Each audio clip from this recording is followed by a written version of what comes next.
राम राम नहीं जप रहे हैं कोई बात नहीं, उन्हें तो पता ही नहीं है ना कि राम नाम का क्या फल है। राम नाम रटते रहो जब तक घट में प्राण, और कभू तो दीन दयाल के भनक पड़ेगी कान। तो कौन से राम का जाप जपना चाहिए? भाइयों, राम नाम जपने से क्या फल मिलता है, इसी प्रश्न का हल करने के लिए आज हम दो संतों के विचार लेकर के आए हैं। तो एक तरफ हैं संत अनिरुद्धाचार्य जी महाराज और दूसरी तरफ हैं संत रामपाल जी महाराज। तो आइए सुनते हैं संत अनिरुद्धाचार्य जी महाराज के आध्यात्मिक विचार। कि जो अज्ञानी लोग हैं वो राम राम नहीं जप रहे हैं कोई बात नहीं, उन्हें तो पता ही नहीं है ना कि राम नाम का क्या फल है। अमेरिका के लोग राम राम नहीं जप रहे हैं कोई बात नहीं, पाकिस्तान के लोग राम राम नहीं जपते कोई बात नहीं, इंग्लैंड के लोग राम राम नहीं जपते कोई बात नहीं, क्योंकि उन्हें पता ही नहीं है कि राम नाम की महिमा कितनी है और ये राम कौन है। पर हम भारत के लोग हम तो जानते हैं कि राम कौन है। आप तो राम का मूल्य जानते हैं और आप मूल्य जानकर भी राम राम नहीं जपते, यही तो धर्म की हानि है। आप जान रहे हैं कि राम के एक नाम से पत्थर भी पानी पे तर गए। एक नाम लिखा था पत्थर पर, वो पत्थर भी पानी पर डूबा नहीं था। जिस नाम ने पत्थर को नहीं डूबने दिया वो नाम क्या आपको और हमें डूबने देगा। हम सब जान रहे हैं कि राम नाम जपेंगे तो भगवत प्रेम बढ़ेगा, भवसागर पार कर जाएंगे। फिर भी हम राम नाम को छोड़कर संसार में धन दौलत समेट रहे हैं। यही धर्म की हानि है कि हमें सब ज्ञान है फिर भी हम अधर्म कर रहे हैं। हमें राम नाम के हीरे का मूल्य पता है फिर भी हम उस हीरे की कीमत कम आंक रहे हैं। हम सबको पता है कि राम नाम जपने से पापी तर गए। अजामिल जैसा पापी भी नाम नारायण सुन के मुक्त हो गया। आप सब जान रहे हैं फिर भी आप गप्पे कर रहे हैं, फिर भी बकवास कर रहे हैं, फिर भी यहाँ वहाँ की बातें कर रहे हैं, फिर भी जान कर भी राम नाम नहीं जप रहे हैं। तो बताओ राम नाम फिर वो क्या होगा। जैसे हीरा टूट गया ऐसे राम नाम जब आपके भीतर भक्ति आती है और आप फिर भक्ति की कीमत नहीं समझते तो भक्ति खिन्न हो जाती है, टूट जाती है, उदास हो जाती है कि मैं गई तो थी इसके पास पर इसने मेरी कोई इज्जत नहीं की, कोई वैल्यू नहीं की। अरे हीरे की कोई 1 रुपए कीमत आता है? हाँ, मीराबाई तो कहती है पायो जी मैंने राम रतन धन पायो। वो राम नाम को धन मानती हैं और कहती हैं कि राम नाम से बड़ा कोई धन नहीं है। कबीरदास जी भी कहते हैं कि कबीरा सब जग निर्धना, धनवंता नहीं कोई, धनवंता सोई जानियो, जेखे राम नाम धन होए। ये राम नाम की बड़ी अद्भुत पूंजी है। इसलिए कहता हूँ कि आप तो भगवान की शरण में रहो और फिर भगवान मेरे जो हमें देना चाहें, जो भी देना चाहें, चाहे फूल दे दें चाहे कांटे दे दें, आप दोनों में मस्त रहो। भाइयों, अभी आप अनिरुद्धाचार्य जी महाराज के आध्यात्मिक विचार सुन रहे थे। आइए अब सुनते हैं संत रामपाल जी महाराज के आध्यात्मिक विचार। परमात्मा ने कहा कि राम नाम रटते रहो।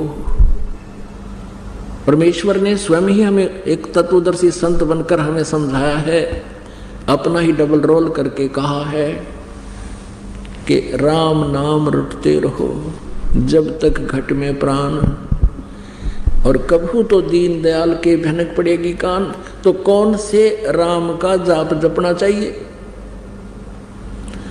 अब यहां समस्या आती है। अब हमने अनेक राम यानी देव भगवान सेलेक्ट कर रखे हैं जिनकी हम पूजाएं करते रहे।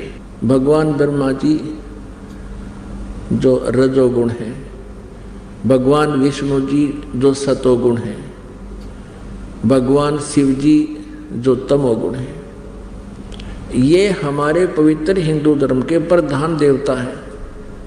इनके बारे में अभी तक लोक वेद सुनाया जाता था इन अज्ञानी गुरु ऋषि महर्षियों और ब्राह्मणों के द्वारा कि ये अजरो अमर हैं, इन्हीं की पूजा करनी चाहिए।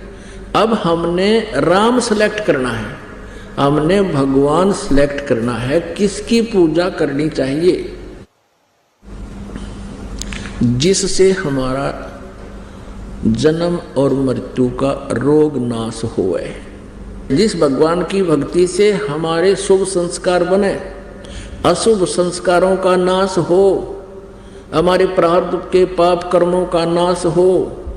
एक कई बार भक्त प्रसन्न करते हैं कि जैसे भगवान श्री कृष्ण जी अर्थात विष्णु जी ने राजा मोरध्वज के पुत्र ताम्रध्वज को आरे से 2 फाड़ करवा के उसकी मृत्यु हो गई थी, फिर उसको जीवित कर दिया था। तो वो भक्त कहते हैं क्या भगवान श्री विष्णु अर्थात श्री कृष्ण जी में शक्ति नहीं है? ये भी तो दुख दूर कर सकते हैं। अब पुण्यात्माओं, अब मोरध्वज राजा के पुत्र को जीवित करके दुख दूर क्या किया? वो तो दुख पैदा किया श्री कृष्ण ने जाके, और जाके कह दिया हमारे शेर का आहार तुम्हारे परिवार में से एक आदमी हो। और लास्ट में लड़के के ऊपर आप फैसला कर दिया, तुम अपना लड़का काटो मेरे शेर के लिए, सिंह के लिए। अब उसने तो समस्या पैदा कर दी जाकर, उनके जी ने सुख के कराया, वो लड़का जीवित कर दिया। अपने आत्माओं, ये 16 कला के भगवान हैं और ये चतुर्भुजी भगवान है। एक छोटा मोटा सिद्ध भी ऐसी क्रियाएं कर देता है। गोरखनाथ जी ने अपने गुरु मच्छंदर नाथ जी की अस्थि उठाकर, उनका शरीर फूंक दिया गया था, उन अस्थियों से ही उसको पुनर्मनुष्य बना दिया और जीवन दान दे दिया। तो यहां कहने का भाव ये है कि और वही श्री कृष्ण जी जिसने मोरध्वज के राजा के पुत्र ताम्रध्वज को जीवित कर दिया आरे से चरवा कर मृत्यु के उपरांत, वो अपने सगे भांजे अभिमन्यु को जीवित नहीं कर सके। श्री कृष्ण अर्थात विष्णु जी जो सुभद्रा पुत्र थे अभिमन्यु जी, महाभारत के युद्ध में चक्रव्यूह में उनकी मृत्यु हो गई थी। पांडवों का कुल नाश हो रहा था, श्री कृष्ण रो रहा था, सुभद्रा रो रही थी, 5 पांडवों के आंसू टपक रहे थे। श्री कृष्ण जीवित नहीं कर सके, कारण क्या है? परमेश्वर कबीर जी ने बताया है कि उस ताम्रध्वज लड़के के श्वास शेष थे, यानी उसकी आयु शेष थी, और उस अभिमन्यु की आयु शेष नहीं थी। उसके प्रारब्ध में इतना ही आयु था और वहीं उसकी मृत्यु निश्चित थी, जिस कारण से अभिमन्यु को श्री कृष्ण जीवित नहीं कर सके। मासा घटे न तिल बधे, विद न लिखे जो लेख, सच्चा सतगुरु मेट कर ऊपर मारे मेघ। तो कबीर देव जी, कबीर परमेश्वर जी यदि हमारी आयु शेष ना हो उसको भी आयु प्रदान कर सकते हैं। और इस दास के इस आध्यात्मिक जीवन काल में एक नहीं हजारों की संख्या में ऐसे उदाहरण है या इस संगत के अंदर, जिन्होंने सच्चे दिल से भगवान की नियमित मर्यादा में रहकर साधना की है, उनकी कह करके आयु बढ़ा रखी है पुण्यात्माओं। और यही वेद प्रमाण देते हैं कि पूर्ण परमात्मा अपने साधक की आयु को भी बढ़ा देता है। अब थोड़ा सा प्रमाण वेद दिखाते हैं आपको। कबीर परमेश्वर जी ने अपनी प्यारी आत्मा धर्मदास जी से कहा था कि धर्मदास, वेद मेरा भेद है, मैं मिलूं वेदन से नाही, और जौन वेद से मैं मिलूं वो वेद जानते नहीं। ये चारों वेद मेरी ही महिमा का गुणगान कर रहे हैं, लेकिन इन वेदों में वर्णित विधि से मेरी प्राप्ति नहीं हो सकती।